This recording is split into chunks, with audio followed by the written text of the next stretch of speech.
Welcome to Showmance, the #1 show on YouTube doing deep dives on shows with no depth. And tonight we are covering episode, was it 4, 5 of The Valley? 10.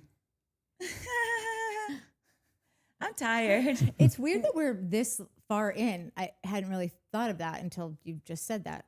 I swear, gun to my head, I would have been like, I think it's 4, but I'll go with 5. Yeah, it feels new still. Not a lot's happened. That's what I was going to say. I think it feels new because we still feel like we're in the rev up. Like there's no meat and potatoes that we're really following besides the Danny stuff. But we followed that all first season and all second season. So it's very hard to keep track. Yeah, and it feels like it's gonna, just from the coming attractions thing, like it feels like, what is it called? A mid-season trailer. We call it a super tease on AGT. There you go. It seems like it's just gonna shift about who's Danny. It's still gonna be about Danny, but it's just going to shift to like who's behind all of this, you know? Yeah. And I don't know, it might just be like kind of a flop season. But like we're coming off of something that has been like a nervous system nightmare. So I don't with Summer House. Yeah. Oh, I thought you meant with Jax. Well, I was gonna say I was going to interrupt and be like, well, yeah, other than Jax, last season was kind of a flop season. Same thing was happening. And one of my early notes is like, this show's getting hard to tell if these two and this dude really have a problem, or if this is just the story. Is like, oh, we got a bunch of shit marriages, and then as close to a perfect marriage as you can get with communication and trust and structure and boundaries and some bullshit, because like that's life. Yeah. But like that. You know what I mean? And everyone's just going to shit on that. Like, is that the show? Because if that's the show, then that's kind of lame. But if this dude has a real problem and they're hiding something, that's a problem, but also interesting. Because then that show becomes what we've always thought is like, listen, nobody likes the Valley, but the Valley's not a place to go get divorced. Like, that is not what the Valley is. It's where you go raise a family. Yeah, and you live would have never moved happily there. ever after. Yeah, People love the Valley. It's great. Yeah. Like once you have when we started the Valley, we did a whole thing about like, what's the Valley? The Valley's the other side. And we made jokes about it because we live on this side of the hill. But you live here when you're a kid and you're in your 20s and you're getting to party and have a good time, and then you meet someone and it's too expensive, and so you move to the Valley and you have kids and there's nice schools and pools in your backyard and it's a normal price. And I wouldn't say. I mean, normal. yeah, no, not It anymore. I'd used say it's to like be. $200,000 cheaper here. than what you'd buy here. Literally, yeah. it's so spence. It used to be normal. But yeah, and then some of us, we don't grow up. We're little Peter Panners, and we stay on this side of the hill forever. Because we have rent control. Yeah, well, that too. I don't. I just love this side of the hill. I'm a canyon girl. It's not a place to go to end your marriage, and like it's just the show's weird. It just doesn't have a lot going on right now, and like I feel like if we're making predictions, I think that Danny has been this guy this whole time, and I think that they're just showing things. Danny's clearly operating on things he was able to get away with before that like they just didn't put in the cuts.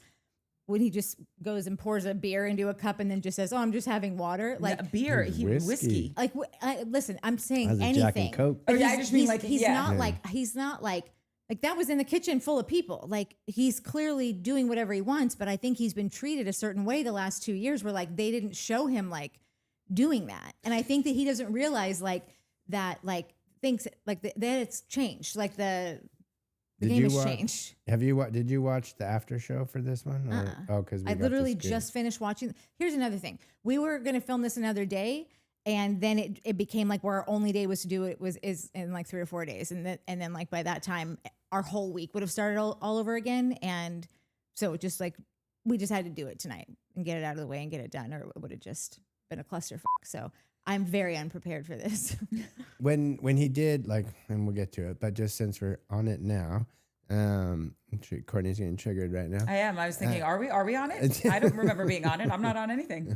Since Natalie brought it up, the look that he gave when he was doing that, I was like, was that to Benji? And then they couldn't, because I rewound it a few times. I'm like, no, it wasn't to Benji. Was it Zack? Was Zack coming in and clocking it? No. Was it Jesse? They made it seem like it could have been anybody.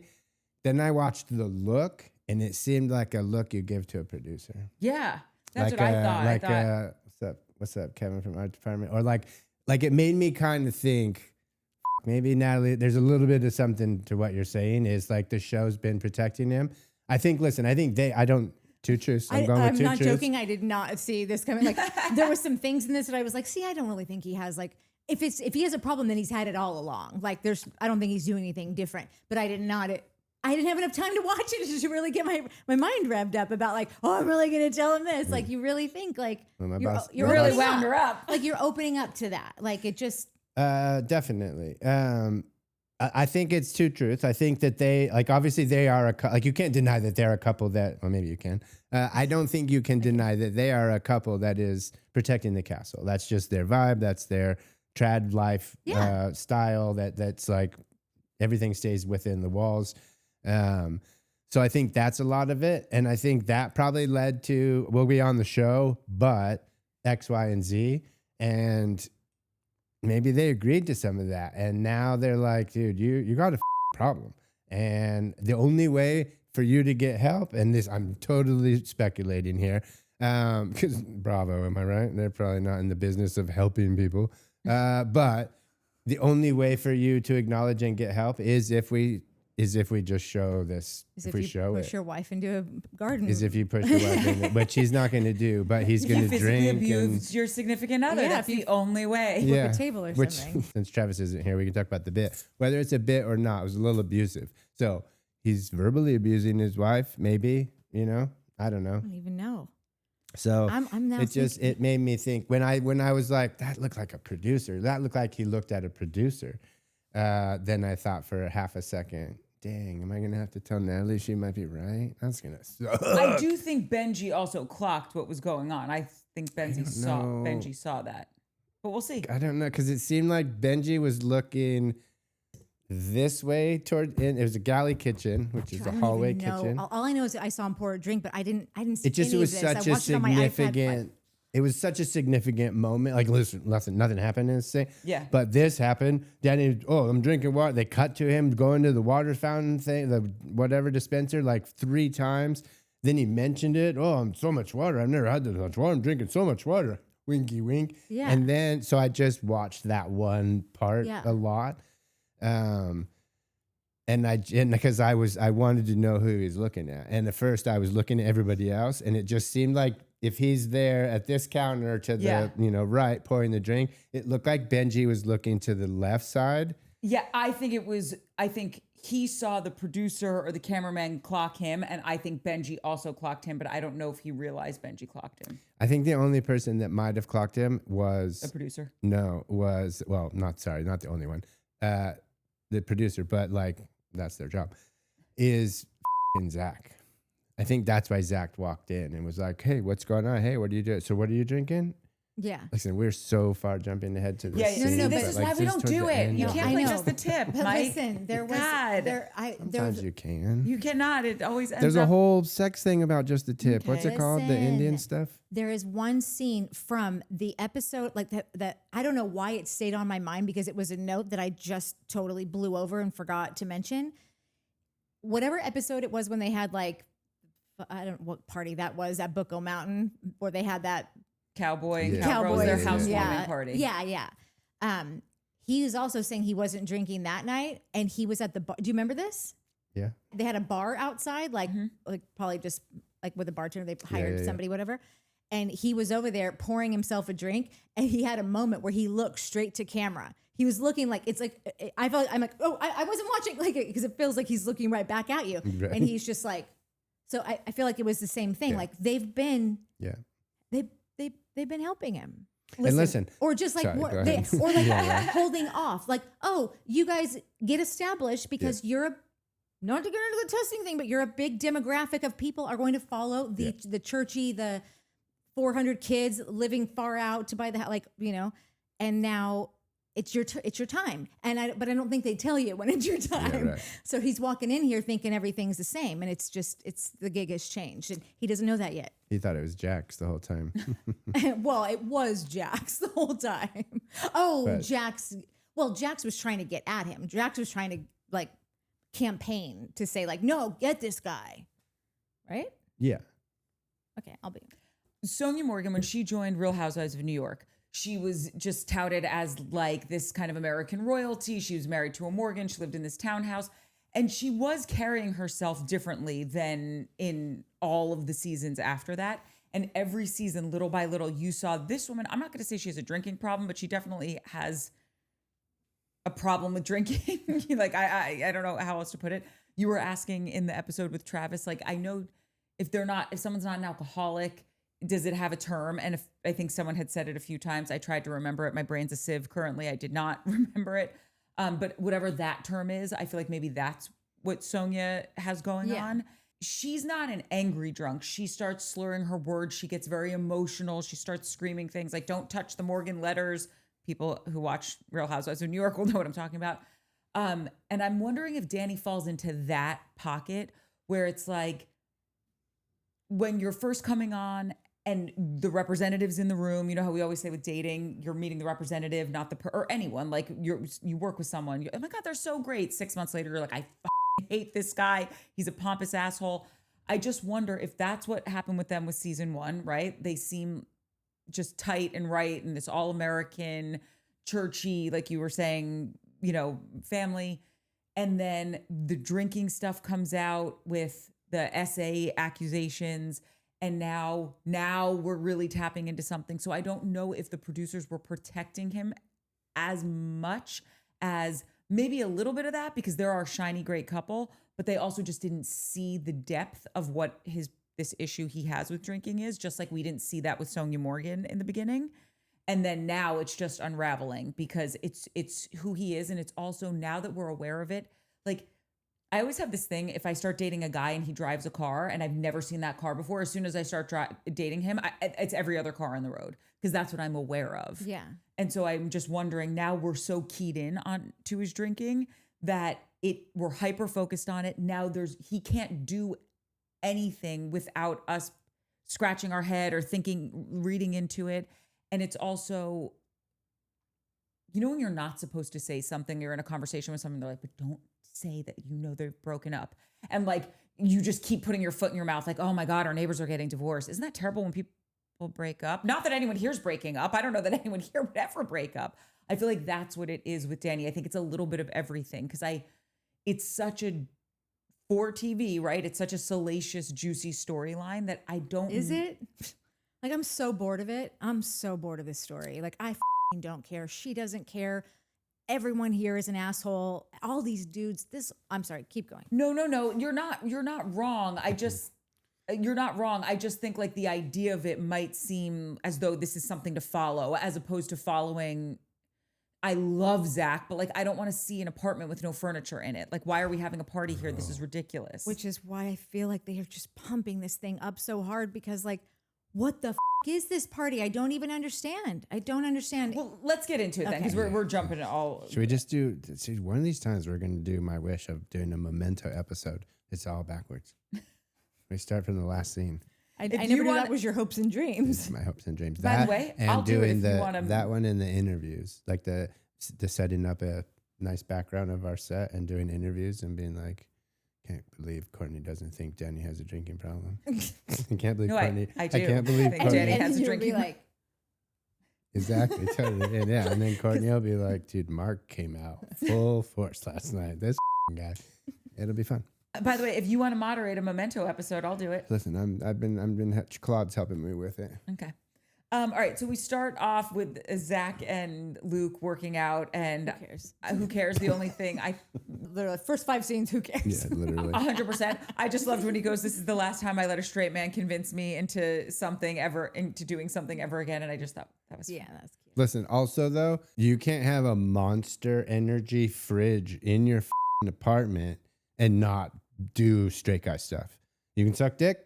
Totally fine. But if you got a Monster Energy fridge or a Red Bull or any type of that kind of thing, and you don't ride dirt bikes, then you're doing dude stuff. I'm sorry. It's just, I think you have to, when you get the fridge, it's like you have to do a bunch of dude stuff. It's so weird.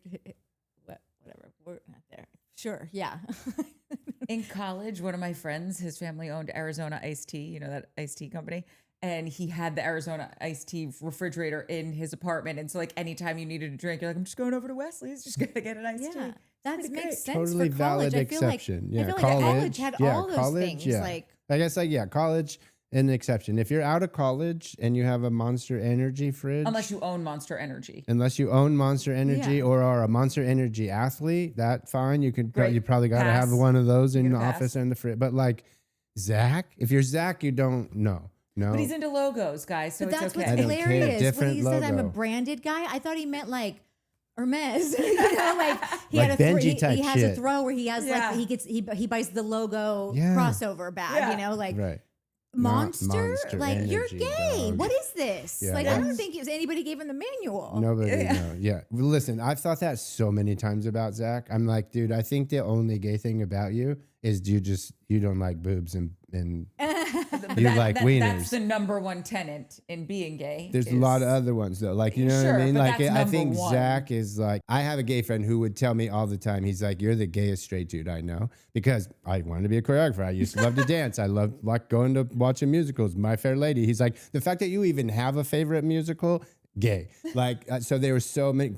Taylor Swift. There's been to Lilith Fair a few times. I've been to Lilith Fair many times. Like, there's a lot of gay stuff going on here. The only thing that I'm not gay about is I'm not real big into hairy dudes and wieners. I like this one over here. So I think Zack is the exact opposite. I think Zack is like, I'm into the dick, but I don't understand the rest of it. And give me some Monster Energy and let's party. You're like, oh God, I'm into women, but straight guys. I think Zack's like, oh, I'm into gay guy. I'm into men, but those gay guys. Yeah, exactly. I don't know. This scene changed. This episode changed everything for me and Zack. Okay, and after that, Lacey brushes Isabella's hair. Then we go. Janet's driving Jason home from surgery. I heard you guys have a big discussion about the surgery. I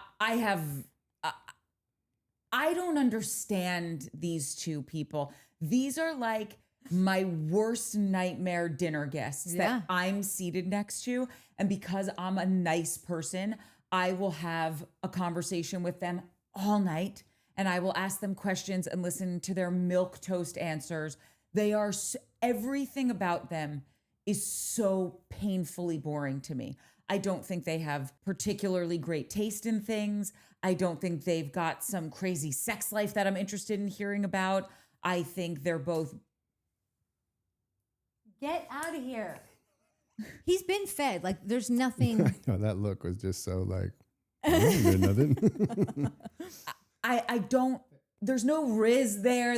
I'm never laughing at anything they say. Like once in a while, Janet will have a joke and I'm like, oh yeah. I feel like they're not in on the J about anything. Everything is so serious. Yeah. Everything. I don't see them having like these fun times anywhere in their life. And it's painful to watch any scene with them. When they try to say that people don't like them because they're too liberal, I'm like, wait, what? They said that? Yeah, they said it like in an interview, like that, like they're in this really episode? No, just in an. I'm sorry, just like in a like an interview with whatever, and they were like, yeah, I know we don't really, they don't let things slide or whatever. They are just they're super liberal in that it's a big turnoff to people, and I'm like, do you know where you Los live? Angeles? Like, also, like I don't look at you as some, and they might be bleeding heart liberals. Great, fine.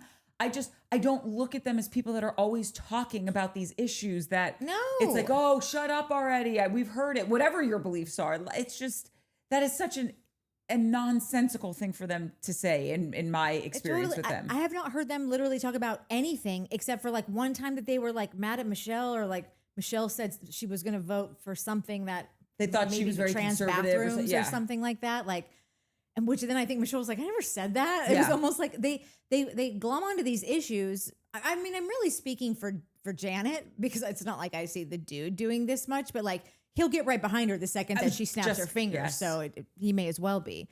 But yeah, it's they are what I guess people hate about liberals, is that like, I don't really know. They make it their identity in some fashion, but even it's not really played through on here. I've just noticed it in their, like an interview that I listened to. I think they're what people hate about people. Like, they're the worst. They're like, everything is so serious. Everything is the end of the world. There's no levity. There's no lightness and fun happening in any of their scenes. And listen, maybe it's just the edit they're getting, but even I get it. You up your knee, you tore your ACL. That's a no joke thing to happen. I'm sorry that happened to you. Nobody wants it. I was just saying to Natalie yesterday, I spent all of last year being sick. It's been like a year and a half and I feel like I'm finally coming out of it. Fingers crossed. So like, I get that, but you're also on a TV show. So maybe, and when I came to work, I wasn't every night when I was on the show, hey guys, I'm worried about the bond between me and my cats because I've got mold poisoning and it triggered a relapse in my thyroid and none of my pants fit me anymore. Like, I just came, showed up, sang for my supper, had a good time, got too drunk, looked for belly buttons, cried over Wes Wilson. Like, this is what you do if you are in the that's showbiz, kid. Yeah. I feel like they just didn't get the memo. They're just so overly serious, and I don't know why it annoys the piss out of me to watch them. They're the worst. And I don't understand why they have so many friends. I don't get it. I mean, we've talked about it before, but like, even if I don't care if I look outside and you're washing my car, I don't care. Like, there's nothing that they can do. I think they've trapped these people where it's like now, cause you know me, I will cut someone off. If we get to a point, I'm just like, there's nothing here for me anymore. And I have tried to help you. This is not going anywhere. I think none of these people know how to have the conversation or send the email just being like, listen, you're going to think I'm a heartless, cold human being. I can't do this dance anymore. I'm not going to tell you why because I don't want to even have this conversation. I wish you well. Go with God. This is where I leave you. Yeah. That's what I think. Yeah, no, I would just what I can't even remember what the word is. I'm so brain dead. I would just ice them out. Freeze tag. Ghost. I would just ghost them. There would be no conversation. Like, I know that you are who you are and like the conversation has to happen. I would be pissed if I had to have the conversation. And why I'm already pissed that I even know them. So like, I'm not gonna make myself more pissed. I'm not gonna answer the phone anymore. Yeah. You'll figure it out. Yeah, I was just gonna say they'll get the hint. Yeah. They're the people that would show up at your house. No. Janet would show up at your door. Yeah, I don't know. I'm having I didn't answer my door either. I'm having it hasn't happened. It hasn't happened yet. It's not gonna happen for a long time if it ever does. But I'm definitely having my like, if you loved him at one point, you're gonna hate him, and if you hate him, you're gonna love him. Oh yeah, he's on Justice for Janet, and she's a MILF. I'm not gonna say it this time because I'm very uncomfortable because people say we look alike. I'm just kidding. I swear to God, you do not. Him kind of being a dick. And I can't remember, I didn't write it down, but she said something and it kind of made me laugh and it kind of made me want to punch Jason and be like, yeah, dude, stop being a little bitch. And I wrote, dang, this is going to make me like Janet. And then Don't do it. You, Tiger. Are you talking because it happened again later he's literally on. Fresh out of surgery and like is just like, can you like in this scene you thought he was being a dick? A little bit. But like, it's not a dick, just a baby. He's just like, I'm on the baby train. Like, dude, stop. No, he's a total baby. But I say to you, Janet, less talky and more sandwichy. He was being a little cranky McCrankster. She brought him a you'd be cranky too if you live with her. Like, but he loves her. He's in love with her. I just think when someone's taking care of you, just be nice to them. They're your caretaker. You need them. Okay, up next, Melissa and Jasmine. We are at their apartment. They're opening up their invitations that were all fakakta and messed up, and they were very upset about it. They start talking about how Brittany's going to throw them this engagement party, which is very lovely. Yeah, I feel like that's totally Brittany. Now it's going to be a big live, laugh, love 100% barf fest. She's like, you got your flower wall. You can take your pictures in front of that. Yeah. You got your... God damn it. You got your smash burger, what do you call it? Smash burger station. Your smash burger Next station to Mima's over beer here. cheese. You got beer cheese after that and the meatball tower. Meatball marinara tower. No, it's a marinara fountain. You get your meatballs and then you dip it in the fountain. Marinara fountain. I'm and also then so hungry right now. some chili. All of this actually sounds excellent. Some frozen chili for dessert. Ugh. Okay, so anyway... but then I guess she's texting with Zack saying, let's check in with him because he's got his move or, his roommate's moving out today.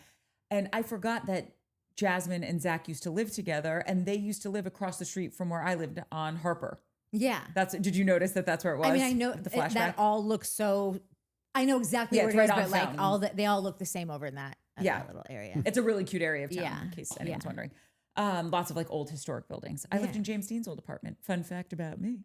And then they call him. Zack is having a little bit of a mentee bee because the roommate's trying to steal the Monster Energy refrigerator. And I say, let him steal it. Yeah, bro. He is doing you a favor. Get that out of your life. I can't even believe Benji allowed this meltdown to happen. Benji, what do you do? Where are you? Is Benji at work? What is going on?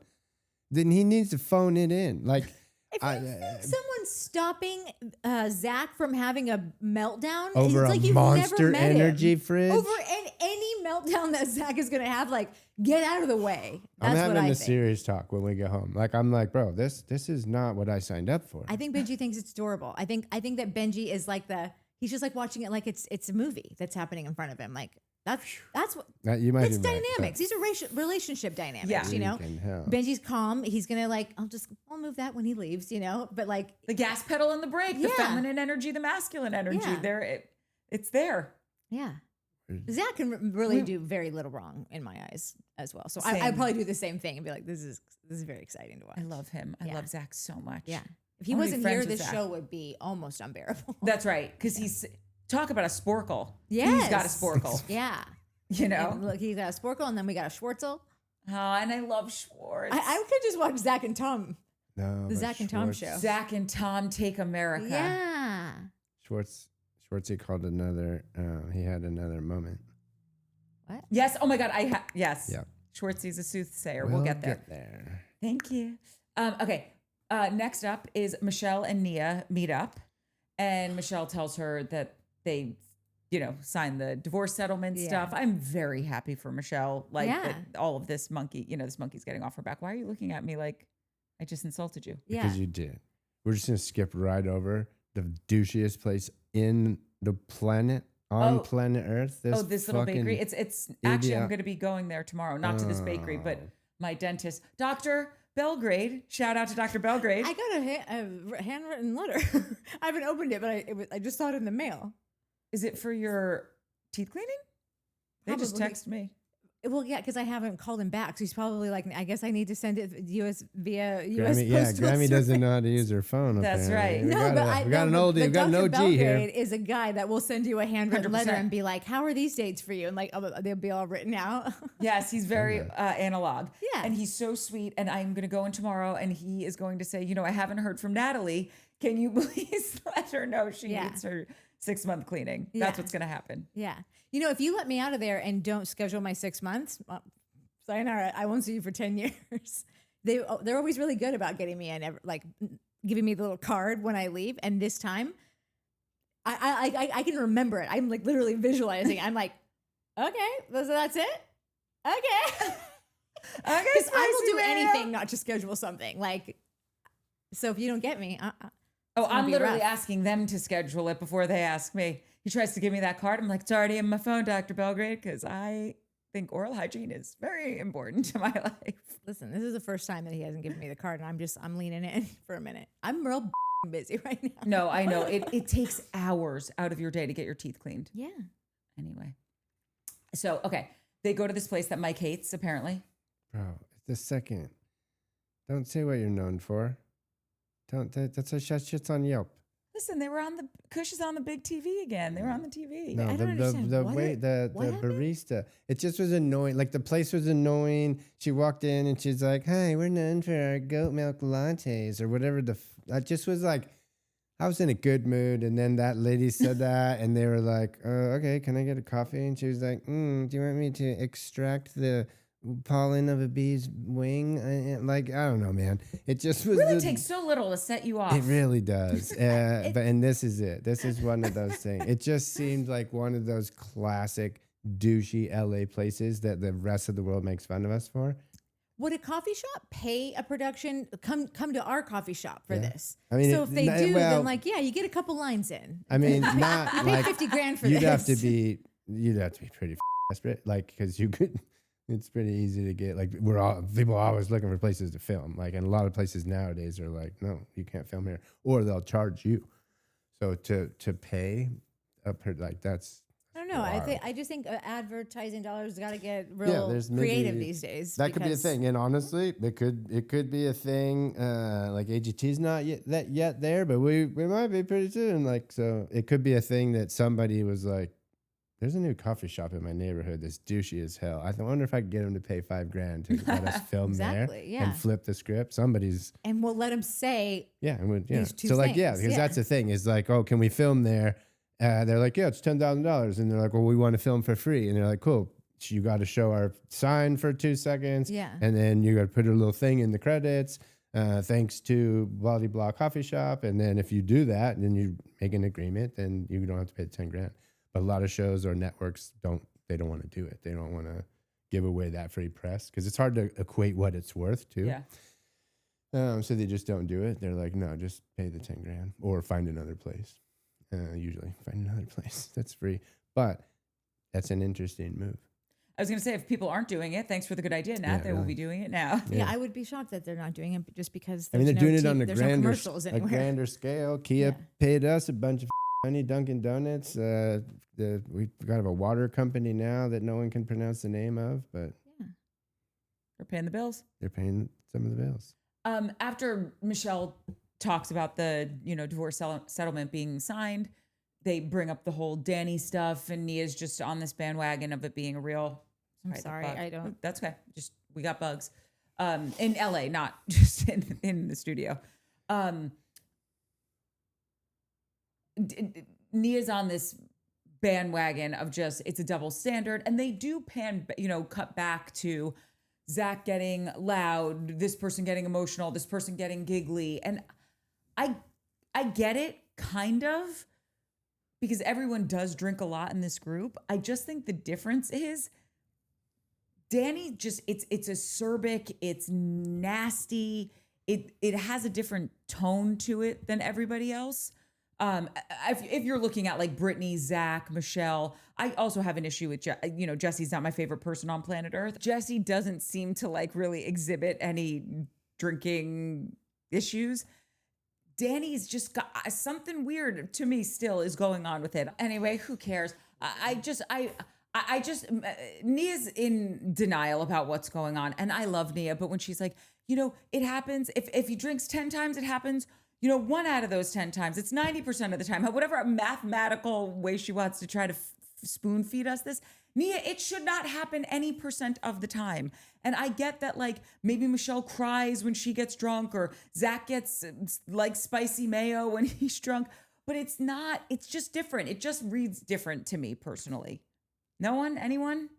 I think that Kristen said something last week. She said, Danny is a taste, like a certain taste. You either have it for him or you don't. If you don't like sober Danny, you're sure as shit not going to like drunk Danny.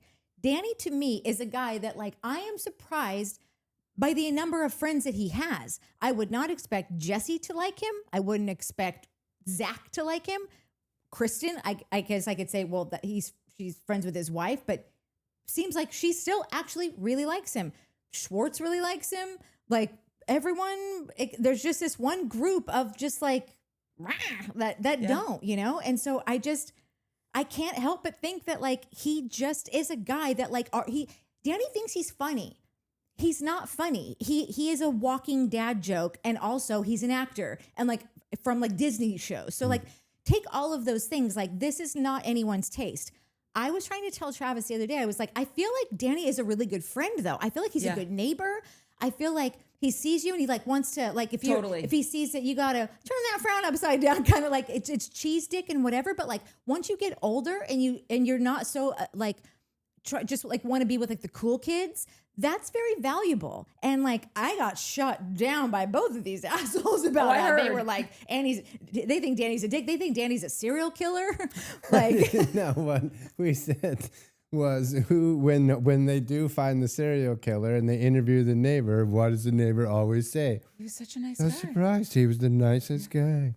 Always sorry, told me I think always came over and mowed my yard when I had my hip thing. And he just took my garbage cans in when I was at my timeshare. You know what he would always say is turn that frown upside down. That's what I'm saying. I can't believe he killed those two ladies.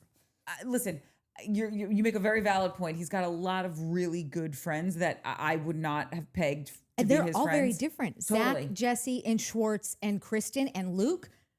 All the colors of the rainbow. Kristen and Zack are probably the most alike, but like that aside, that's 4 different very character types of people. Like, and they're all like, Danny's amazing. Danny's great. I'm with Danny till death. Like, but what about the fact that Jackson and Brittany were probably supposed to be the like who you were gonna kiss ass to, right? So you could stay on the show. That's not a thing anymore. Brittany's not got that same kind of power by herself or draw, and so it's probably Kristen. It's probably Danny and Nia. I would love, like, So listen, all I want to do is make sense of things. So I want to know who the people are that you do have to kiss their ass. Like, I think they're usually pretty easy to spot. I am not vibing that from them. I vibe that from Kristen. I think that Kristen, like, is a person that, and now I guess if Kristen's taken them under her wing, now they're part of that.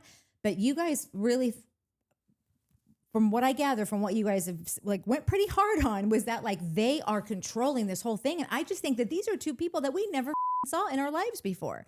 And like they're not the power wielding couple. I don't think they're controlling. Right? No. I just don't think they have They're that kind of controlling their life, their narrative, their story. If anyone comes for them, they're controlling that. They're shutting it down. They're not controlling the group. They're not like, if you say it, if you better not. And you know, have you seen that meme of the little girl? She's on stage and she's like sitting there and she's like, it's like a, I don't know, whatever, play or some shit. And the little kid walks in front of her and she's like standing proud. And the little guy just walks in front of her and she's like, and takes a breath and just kind of shoves him, like, not shove, but like politely pushes him aside. And he kind of whistles back up. And she just is like, and gives him a kind of a forceful shove with a little face and looks at him like, fucking stand in my light, dummy. And then back to smiling. It's the funniest thing ever. But that's what they're doing. That's Nia and Danny. It's more Nia, but like, I don't think they're controlling the show like a Jax would try to do. I think they're controlling Danny and Nia. They're controlling. They're hyper Bucco contrived Mountain. and trying to show you and tell you who they are, as opposed to like letting us discover it and just showing up and being who you are and whatever. If you say otherwise, you're gonna hear about it. Who cares though? I'm sorry, but that's what my argument has been. Like, I could do that. You guys better not say anything. And you're going to be like, okay. Like, no one's scared of me. No, I don't think they're doing that. I think it's like you know how Jesse had his show Bible, his personal, this is what my beats are, that whatever. Yeah. I think Danny and Nia are very much doing that for themselves at home behind closed doors. We're not fighting on camera. You can't curse at me on camera. They've got their 10 commandments for their religion, and they've got it for this show as to what they are going to present to the world. And it's regardless of what anyone else is putting in their path. It's just like, nope, this is what it is. Now this season, because Janet and Jason really gave us the worst year of our life, we're not letting them in at all. I'm giving them no oxygen, no screens. Like, and that's just what they've decided for themselves. Yeah. That's what I think. Yeah. Like, if they have decided that they are minding their P's and Q's, they're buttoning it up more than they ever have. To me, that is just now their reality. Like, we are still watching a reality. We're watching a reality show of a pageant girl and an actor who's has a team of. Trev's had this big thing about, he has a life coach, he's got a therapist, he's got this. I don't trust people that need that big of a team. And I'm like, this guy's been acting for over 20 years. You think that somewhere along the way, his agent didn't say, like, you should talk to this guy about this. You should go to this guy for this. You should get a trainer over here. Like, they have, so like, people think they're not watching the reality, but like, you're just watching a reality of a pageant and an actor, like a beauty queen and an actor. Totally.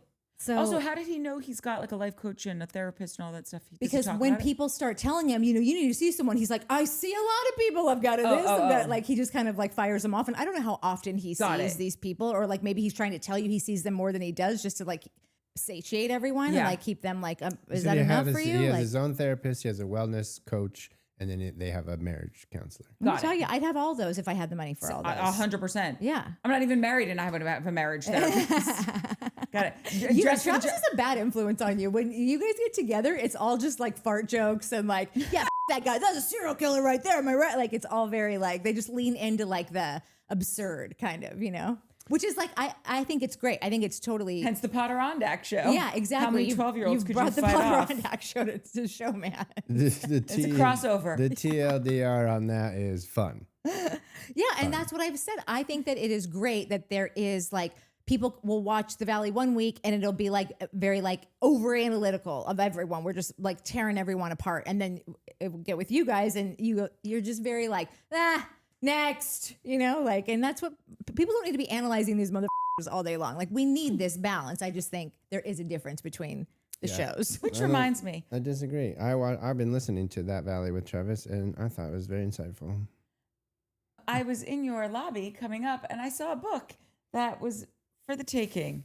You just don't understand women and men in conversation. And I said, what's in this book? And I opened up, this is the first page I opened up to. Mixing business with gossip. It's earmarked?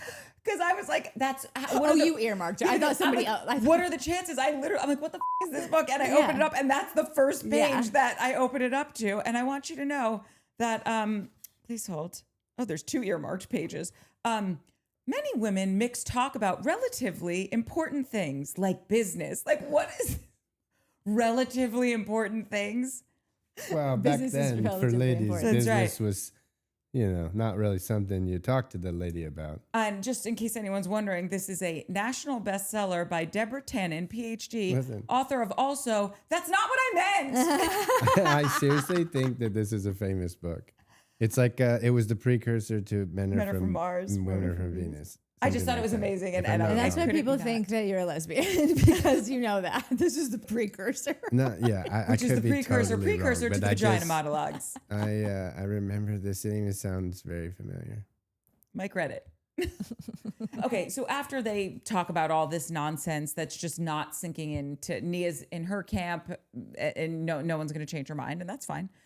We migrate over to Brittany's house to get the update on her surgery. Let me tell you something. If I never see those ball bags again, it's too soon. I feel violated. I didn't need to see that. The blood bags. No, and I've seen them twice. No spoilers alerts or spoiler alert.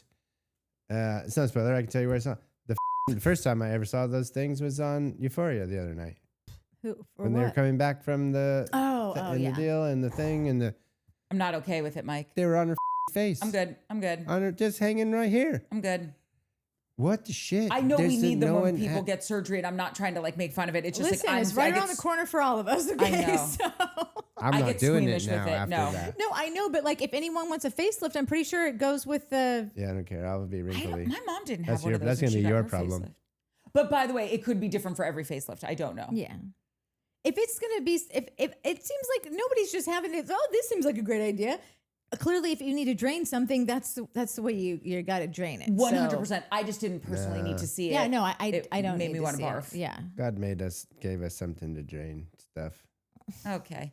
Anyway, Brandon is the worst. Like legitimately. So disgusting. That is the grossest behavior. It's not even his behavior. Like that guy is so unattractive, and so like you deal with things from the Craig Conovers of the world. You grin and bear it, and more. But I cannot understand what that guy is bringing for anything. He clearly is broke. He doesn't want to do anything. He lies, and he's completely disgusting to look at. So the fact that he had the balls to say, "Can you pay me to take care of you?" was mind-boggling. And then the fact that she did it, I'm not saying this in a see you next Tuesday way, Brittany, you need more therapy. Like the fact that you thought it was okay to pay him to do that is part of why you attracted Jax to yourself and like stayed with him as long as you did, because your brain is still scrambled from that relationship. If a man asked me to pay him that's the thing. To take care of me. Yeah. So there's okay. Because I was really just trying to think of like what is the fairest like way that I can look at this. If she like obviously we know that he lives however many hours away, like 3 hours away or something.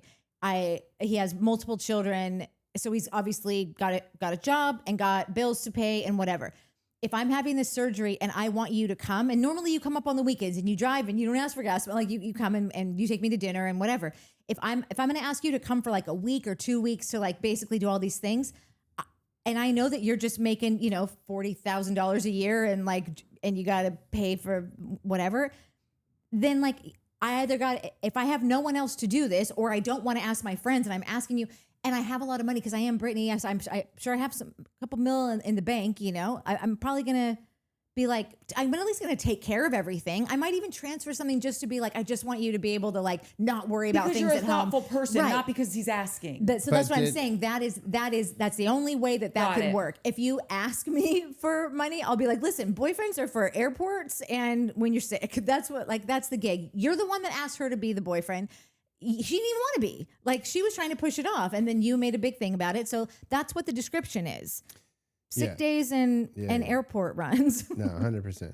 That being said, just a little in his defense, this could, I want to know if he was like, oh, you need to give me money, or if it was, hey, can you come do my thing? And it would be really great for you to come for a week. And he's like, a week, man. I can't afford to take off work for a week. I got the kids' baseball. Like, what? Yeah.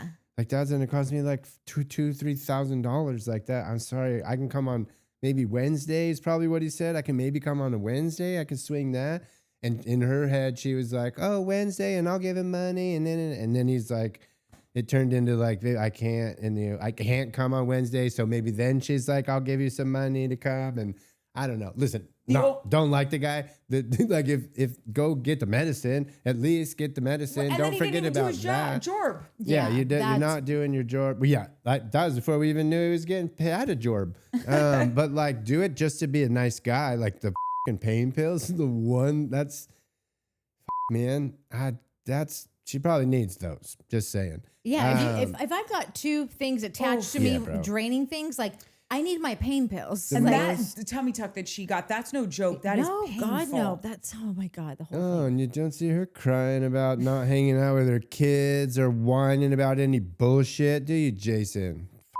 Can I just such a pussy, Jason? The most disgusting part wasn't even any of that. No, I know. I didn't say it because I don't want to. If you say the CH word, I'm not. I don't do it. Yeah. The most disgusting part of the entire scene was I don't think he knows that dog well enough to say, get the f out of the way. Oh, yeah, 100%. Dude. That was so gross. You're going to get kicked down the motherfucking stairs, bro. There was a part of me that was like that he's there and because her and Kristen are absolute veterans at this point, So there was a part of me that was wondering if she was like, oh, you're going to be here on Wednesday. We're going to film on Wednesday. And then he's like, so like, what do you do? Or what? And she's like, why don't you just like act like this is all real gross to you? And like, I could just see like her just kind of like teeing him up to kind of be like that, you've been here all week. Can't believe you got to do this little bag thing. And I didn't go get the medication. Like I could just, I'm not like, I know I'm the everything is fake person, but like sometimes like there's nothing else to do. Like what if the camera guy goes over there and literally she's just sitting there and they're just talking and she's got what else could the scene be? The scene has to be that she needs a lot of tending to right now, just like Jason needs a lot of tending to, and he's being a dick. Jason's never a dick to Janet. Perfect. I was going to just say, I'll tell you what the scene can be, and then you set it up perfectly. The scene could be, here's your medicine. I made you a snack tray. Do you want anything to drink? Do you need anything else? That's what the scene could have been. Hey, I went by and got your meds. How much do you want to take it now? Do you want some drinks? I got some chili and a tray, some chili and a cheeseburger for you, a little hot nachos or whatever. The scene could have been that way. And then you don't give the producer dick all to work with, except I'm pretty this guy, maybe we got it wrong. Then there's no scene about how she paid him and how he didn't come on a Thursday. The only scene is like, I told y'all he's a real sweetheart, and you said he's out for my money and my titties, and I ain't even got titties no more, and he brought me a Snicker. So funny when like why a dude would make all those choices on camera and you're brand new.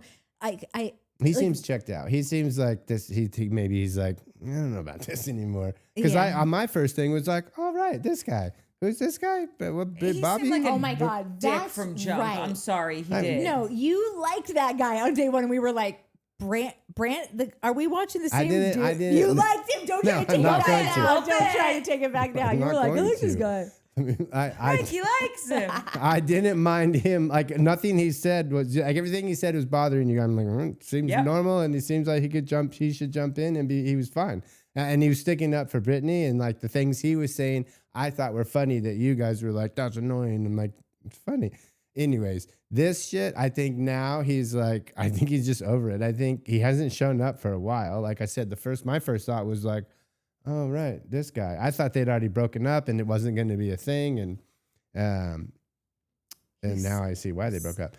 But this to me read like a dude that was maybe second guessing his desire to be on TV via this avenue.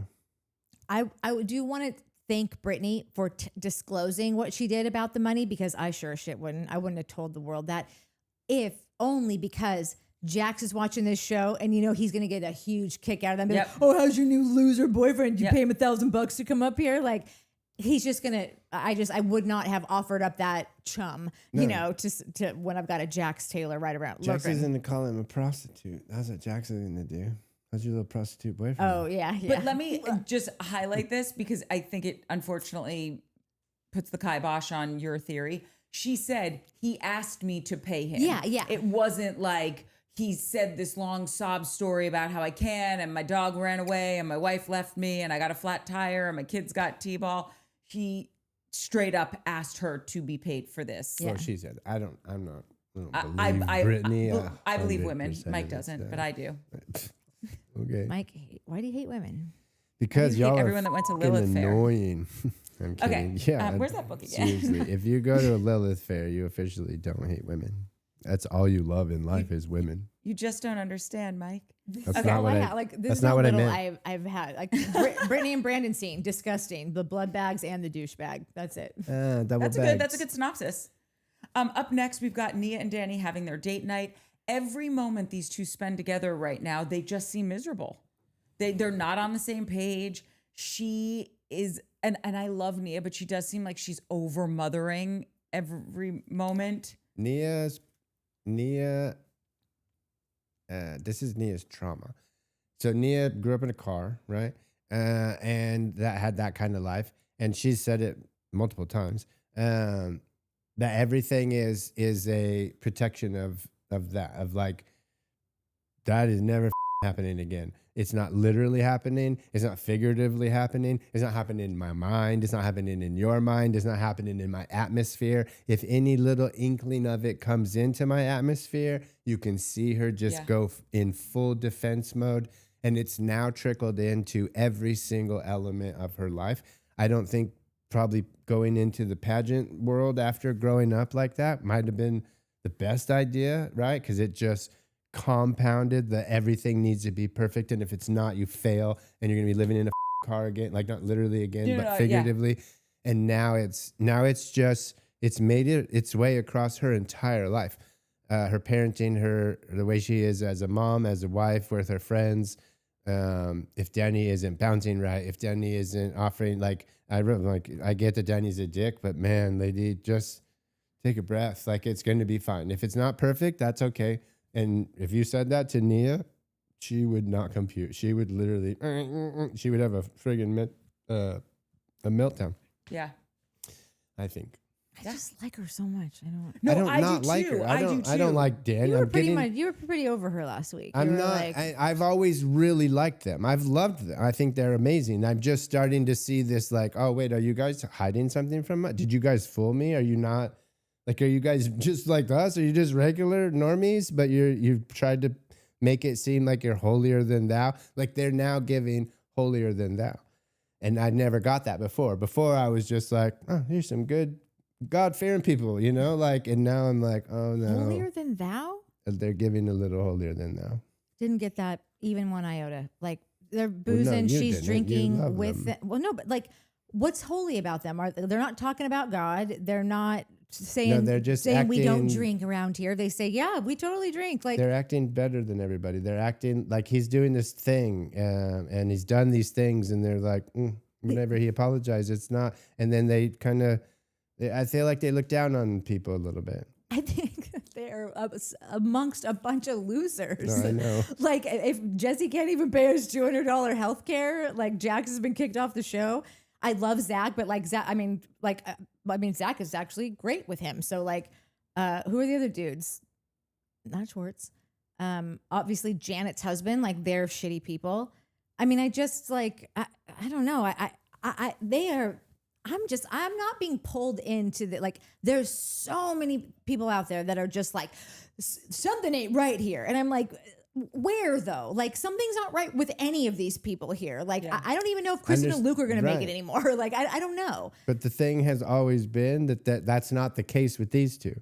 They'll make you believe that. Nothing's wrong. They're still trying to make us believe that. Nothing's wrong. This doesn't even happen. When it does, it's super rare and he apologizes. It's fine. I don't care. We don't care. We're fine. Hey, guys, look over here. These are not the droids you're looking for. But they're always deflecting because they don't want you to know what's going on. So it's always like, yes, all these other people are very open about their problems and their issues, and they're not hiding it. They're like, they almost can't. It's why they're reality TV stars. I don't think that Danny's a drunk. I think that when Danny drinks, it can get sloppy. Yeah. And I don't think it happens that often. And I think that I think that we are seeing this like very small piece of their life. I think that the narrative is honing in on it so hard and not showing anything else. And I think that this is a family with 100 kids and out there doing everything. Like Jesse, when he says at some point, like, this guy's doing shit all the time. Like there's people that like to sit home and do nothing.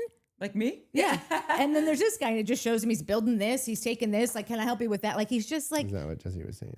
Okay. Well, I don't know. Like, I'm not gonna like get dragged into like all of the shit online. Like, people are really going for this couple. And I think that they're being like really manhandled by the edit. That's what I think. I do wonder if what's actually going on is, alcohol is a magnifying glass. So whoever you are, whatever you have going on, if you're really stressed, if you're fragile, if you're excited, whatever, you're just going to become more stressed, more fragile, more excited. If you're angry, you're going to become angrier.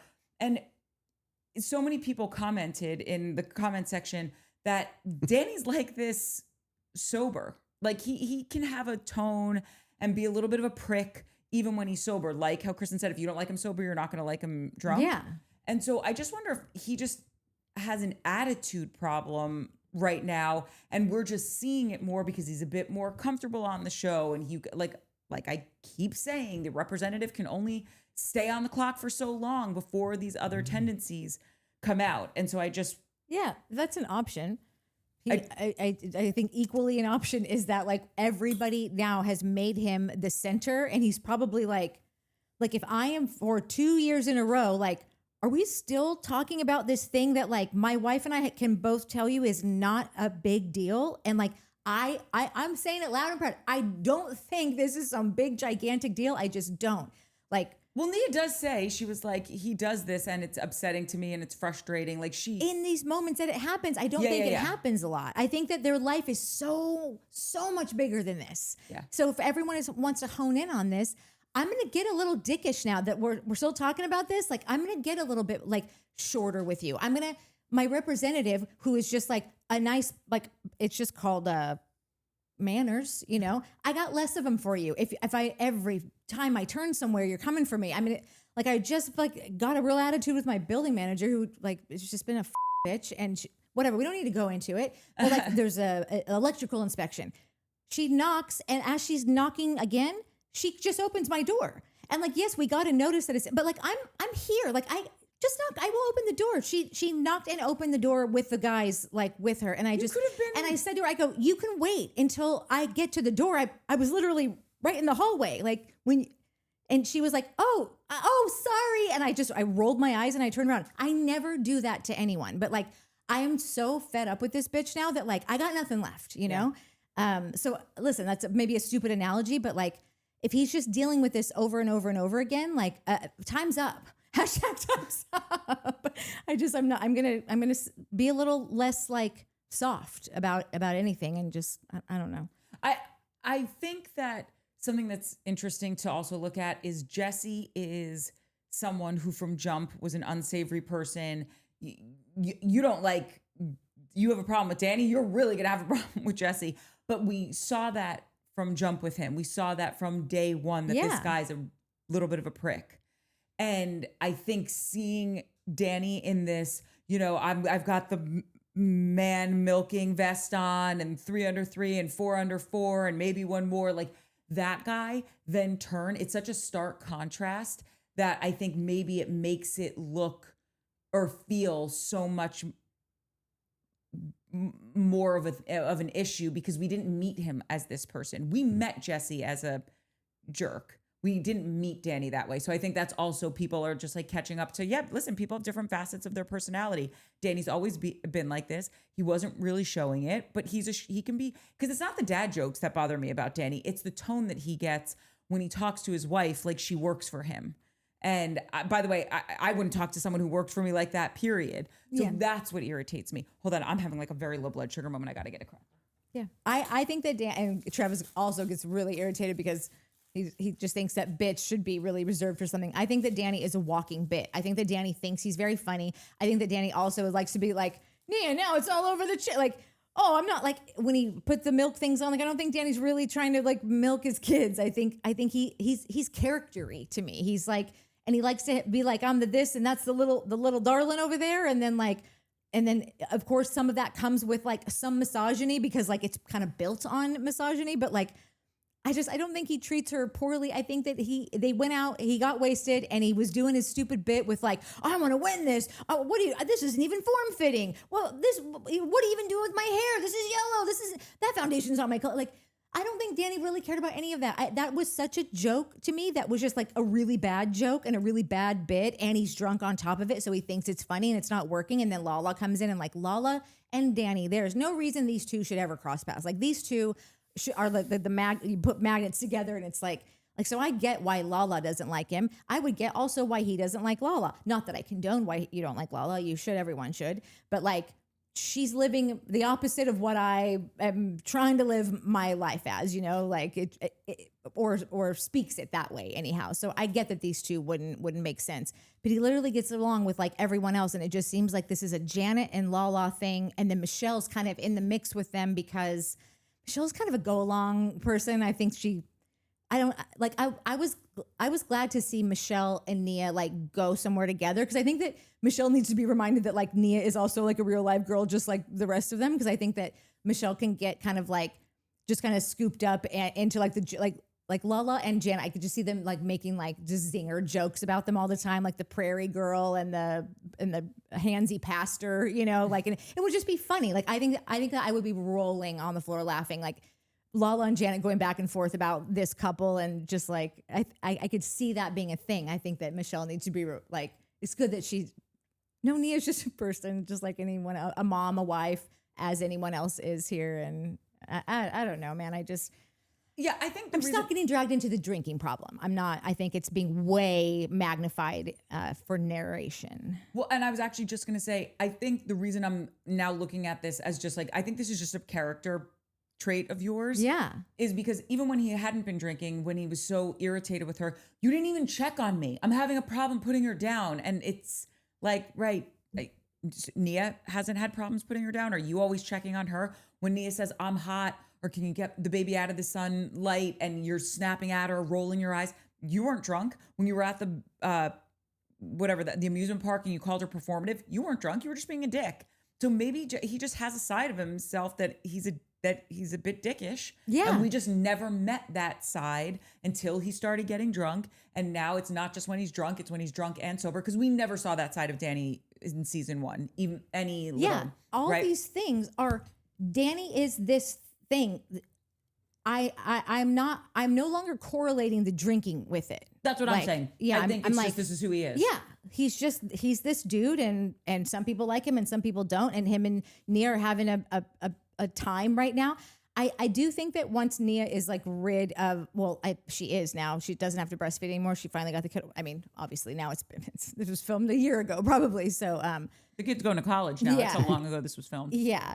I don't think they had a kid like that before, where the kid had to go literally everywhere with her for 6 months or something like that. That's crazy. Like if you think about like just us going about our day, it's one thing to have a kid, but one that like literally has to be with you every single day. Like you can't ever leave them anywhere for like more than an hour. Like, can you do trade-ins? Is there trade-ins on them? You do no trade-ins? No trade-ins. Isabella is like the only kid that I'm like, I would have that kid. She's the cutest She's little fucker. so cute. Yeah. That being said, that little booby sucker, that baby is crazy cute. Yeah. The little thing, like that little baby is just the epitome of like a big wide-eyed cutesy baby. It's like a cartoon baby. Yeah. It's fun. Nia's overly mothering right now, and Danny is little... overly pissed that things are the way they are. So they just need to get off of this like over the hump, over the 1 year mark or two or whatever it is. I don't know, and stop having children. Like yes, that's he for wants sure. More.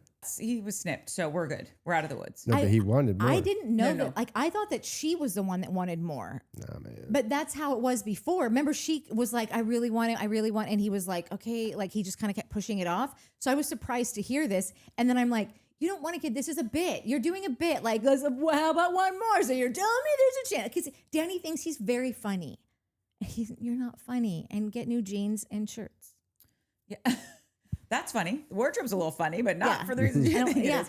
All of it is, This scene that comes up next is actually a scene that I was craving to see, and we were talking about this. We were like, let us see Jasmine and Jesse and Zack together because this could be an interesting mix. And it turned out it was. So Jasmine, Jesse, and Zack, they go to Silver Lake. They get some drinks. Zack said he's stressed about the whole roommate thing. With all due respect, who cares? Jasmine brings up the post that Kristen had just posted saying, like I learned this from Nia and Danny. And even though it was such a nice post, it brought up the stuff for her again. And also she wanted to bring it up. She needed an excuse to bring it up as to why can she be so keyed in, like tuned into their needs. But when I need something, you're just not seeing it. And it seems like other people's needs are being placed ahead of mine. And then she said, Zack, you do the same thing. Sometimes, and I really liked this scene, sometimes it's hard for me to follow Jasmine. Like I understand it eventually. It's the Sonia Morgan of it all. When I was saying she needs like a translator sometimes because Sonia would say something and I'm like, I know she has a point and I really like Sonia, but I can't figure this out. And then Bethany Frankel would be like, say it again. And then she would translate. And I'm like, of course that's why you're mad at Ramona. Yeah. So I think she's just saying, I'm just mad because I feel like nobody sticks up for me. And like, you're all just thinking I'm fine. And let's go tend to like Danny and Nia all the time. I have often thought of, I have a hard time following her.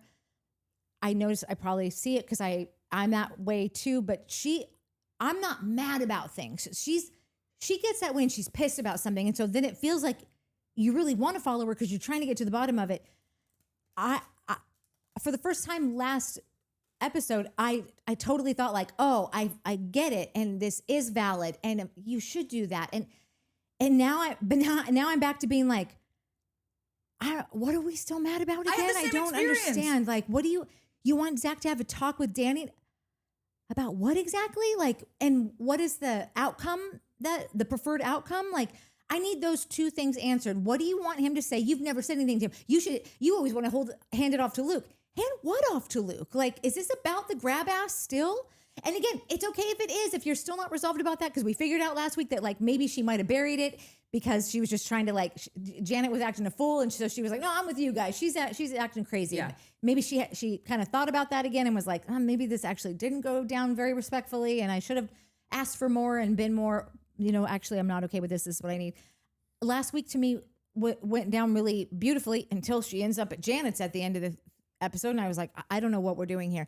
Now I'm like, we talk about people that it's like something was really hard and then or like something happened and then they got a bunch of attention for it. And so then, I'm going to do that again. This week feels like that. Last week didn't. Last week all made sense to me. I got it. I loved all of it. No notes. Now I don't understand again. What is this about?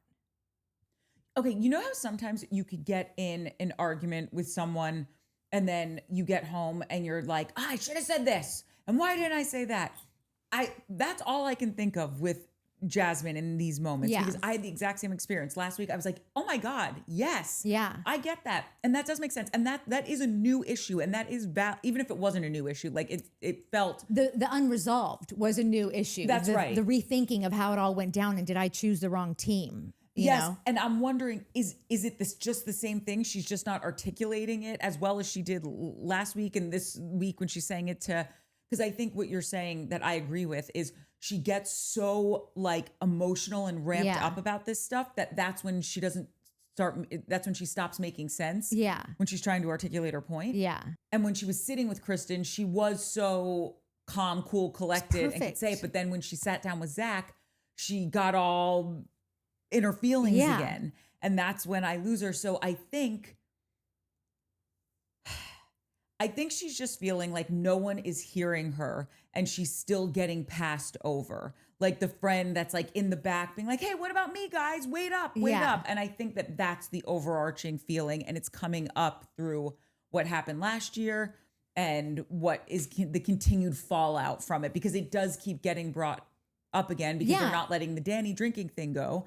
And so I think it's then rehashing it for her. I think that's what she's saying. I think that is.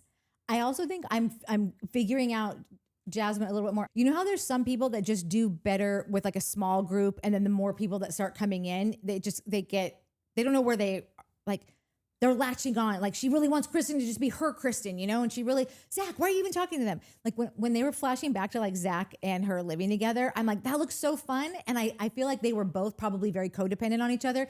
Can you see them waking up and being like, what are we doing today, bitch? And like they got to go by the grocery store, then they're going to go by this bar, and then they're going to go, I got to go pick up my drug. You should take it. You have a pile of shit in here. I'm getting like, they just seem like they were almost kind of like well, they're both gay. So like a gay married couple, but like not a gay married couple. Like, so I see her kind of not glomming, but like, wait, where are you going? Wait, no, why are you talking to her? You don't even need her. Why is Lala here? We don't like her, right? Codependent, but like, because like codependent to me is like, I know where my role, like I need to fit into a role of something. Like I'm like, oh, I feel like codependent looks very different to me than just being like, no, like, what is it when you're just very like clingy to and want all the attention from someone? Like I have codependency, like I don't think I do anymore, but I definitely did for an era of time in my life. But it wasn't about clinging to anyone. It was more about like dynamics and roles. And I would do well if these people need me for this. I know how to give that. This is like, what is it when like you won't let go of something? Like you're just like, it's not clingy or there's another word. Again, I couldn't even think of the word ghosted earlier. So the vocabulary is not hitting on any I don't know the word, or tonight. I would jump in and tell you I'm not. Possessive. She's possessive of her friends. I can see that. She's like, wants Zack to do all the things. Like, why don't you say this one? And then Zack's like, did you need me to say that? Because like Zack, sure, I understand. Like, oh, you want me to go tell this guy off? Yeah, I would like my friends to go tell a lot of people off. And then I forget about it because I'm an adult and I have other things going on. It seems like Jasmine's like goes home and goes, he didn't even say, he should have said that when the waiter said this to me, Zack should have said it. He didn't say anything. And I think I think it is. Like, and I feel like she gets really revved up over like things that like, nobody even thought about it. And maybe that's the problem. No one's thinking about her. But like also maybe you need a lot of thinking of and like maybe grow up. And when people don't understand her or like do just sort of go like pat her on the head and go, just keep going. No, what were you saying, you know? And I cut this out last time because I didn't have a better analogy for it. Because it's not the boy who cried wolf. It's if you're always over here dancing and singing and you're like, I don't even notice it anymore because you're always doing it. So I don't know. Like, I don't know what's really a big deal anymore. I don't know if it's something I need to like stop, sit down what I'm doing and go, are you okay? I wonder if something that she's experiencing is, you know, because she does like being around everybody. She wants to be with the group, right? So I wonder if sometimes she will say she's over something, accept the apology, and she's not. Yeah. And then the unresolved stuff that she hasn't dealt with starts creeping up again. And she feels very hurt by the fact that maybe someone else isn't recognizing that for her on her behalf, because they seem to be coming to the aid of everybody else. Yeah. But it's because she said like, no, I'm okay now. And then actually come to think about it, I'm not okay. So now we're rehashing it, which is okay. But I think it creates maybe like a little bit of like a start-stop energy with her, where I thought you were okay with it, and it's okay if you're not, but then we need to talk about it, and you got to tell me why, and it's okay, and you can tell me why. Yeah. But sometimes she'll get, like I said, when she was with Kristen, it made perfect sense why she was upset. Yeah. And I would have been upset about that also. You don't want to feel like, wait a minute, I've been such a good friend to you. I get that Nia's in a time of need, but like I was also in a time of need, and you somehow like totally scrub that from your brain. Yeah. But if I think you're okay with it, then I'm not going to keep, like, if I think your leg healed, I'm not going to keep asking you how your leg is. Right. Yeah. Especially if you tell me all the time and you're also yelling at Janet, shut up. No one's talking to you. I don't want you. Don't talk about my shit. Like, then I think that, oh, she clearly, that was just a very actionable, like yelling across the thing. Like, you just told me, you didn't just tell me what you wanted. You yelled it. We saw it. I took it for what it was worth. Yeah. And did not make an appointment to follow up and make sure that's really what you meant and whatever, because she is very direct a lot. Totally. And so you think like she's not someone that pussyfoots around things. So like you just think like she would just tell you if she was pissed. And I understand the whole, like, she doesn't want to make a big deal. She's coming from a place of like, I'm this, that, and the other. Yep. And so like, I don't want to cause waves. I just want to like, I find myself on the chopping block when I do that. So she holds it all in, and then she kind of freaks out later on. And then, but I don't know. It's like, I want her, and it's kind of like a dog chasing its tail kind of thing, because I think, oh, I want you to feel safe enough to just, if you don't feel good, you can say you don't feel good about this situation, or if you feel like you're being slighted, or you can say that. Yeah. But how do you do that if you feel like, no, because I'm a woman, I'm Black, I'm gay, there's so many parts of who I am that's the minority group that it worries me to speak up, or I feel like, you know what I mean? Yeah, so it's just like she can't win for losing, but this is why, if I may quote Marlo Hampton, therapy works, y'all seek it. Because I think if she could find that peace within herself, because obviously everybody loves her, she's fun, everybody wants her in the group. Yeah. If she could just find that peace for herself, then she would be able to be in situations and say, this is what's going on with me. I haven't let it go. I'm still upset about it. Yeah. As opposed to having this kind of like yo-yo thing. Yeah. And very just like leaving everyone really confused. And then a lot of people, I know this, I understand now, I understand her way more now. So I'm not one of these people, but I now know there are a big chunk of viewers that are going to go, she's trying to steal a scene. She's trying to make something happen. She's trying to insert something because she doesn't have a storyline. Like, that's what she's going to get from this. And it just really, I mean, again, I just said last week, I need another word for unfortunate, because like these are real things, but like you're actually only going to be perpetuating the thing that's happening to you right now. Do you think she's doing that? Not intentionally. Yeah, I was going to say, because I don't think she's intentionally doing that. Yeah, no, I don't think she's intentionally doing it. But like the effect, the cause is how you're handling this. The effect is going to be that people are like, oh my God, this isn't real. Yeah. Because it very much is. Yeah. Totally. But it's now like, this is. That's why it's a dog chasing its tail. It's like a circular argument. Unfortunate. After this, Jasmine goes and visits Brittany. And I was so curious because, I believe everything. Natalie believes nothing. Mike's somewhere in the middle, literally and figuratively. When Jasmine shows up, and it was very sweet for her I was so happy for her to have that moment with Brittany when she felt so, because that's all Jasmine wants. She just wants to feel like seen and like, oh, you're doing something for me. Her love language is probably acts of service or something like that, which I get because that's one of mine. Yeah. But when she goes to the bathroom, or like goes to put the chili away, and she sees the White Claw, and then we see Danny drinking the White Claw, and obviously they do the math. It's very simple math. They realize it's his White Claw. Do you think that was all a production planted thing? That was like, you could not pay me to believe that. Like that. Why are you going around my house and then finding an empty can of something, White Claws, which like he has said over and over again, I drink. He's like a White Claw guy. Throw me a White Claw. Like, he's just like, everyone now in the audience knows he drinks White Claws. So you're gonna go in your friend's gym at her house and go, Brittany, what is this empty White Claw? Like, if somebody brought me an empty can of beer, I'd be like, I don't know, anyone's that was like, what? I just happen to have a forensics kit in my purse. Yeah. And I think this is Danny's. Yeah. Do you think? And the way they were like, do you think? I think so.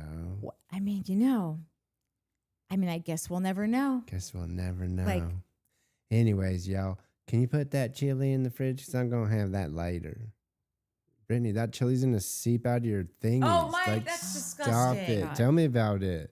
Don't eat the chili, Brittany. Okay, so you think it was fake also? Okay, wait. What people are worried about is the hiding. I feel bad that he has to lie. Me too. Very interesting. She literally says, very interesting. Very interesting.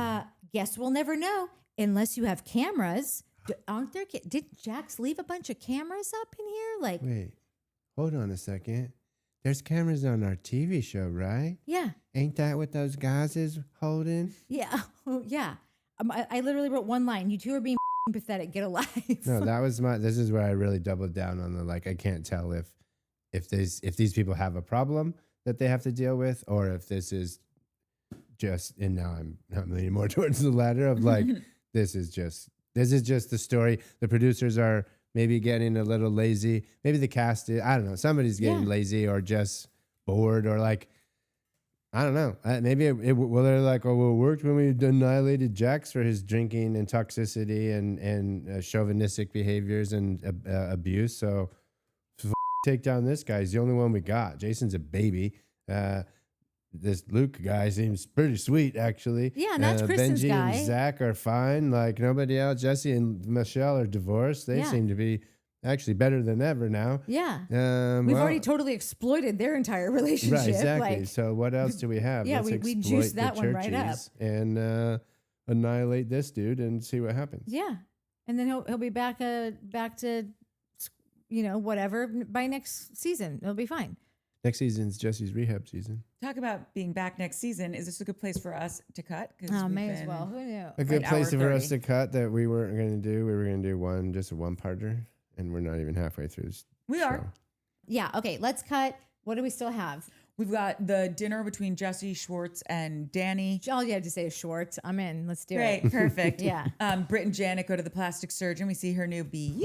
Oh, yeah. Yeah. And then Zack and Benji, the apartment warming that should have never been. Yeah. And then commies. Yeah. Great. Okay. Okay. Like, subscribe, hype, tell a friend, and visit us in part 2. Yeah. Comment. Oh, yeah. Comment. Hype. Did I say all of it? Do everything. Send money. Oh, yeah, please.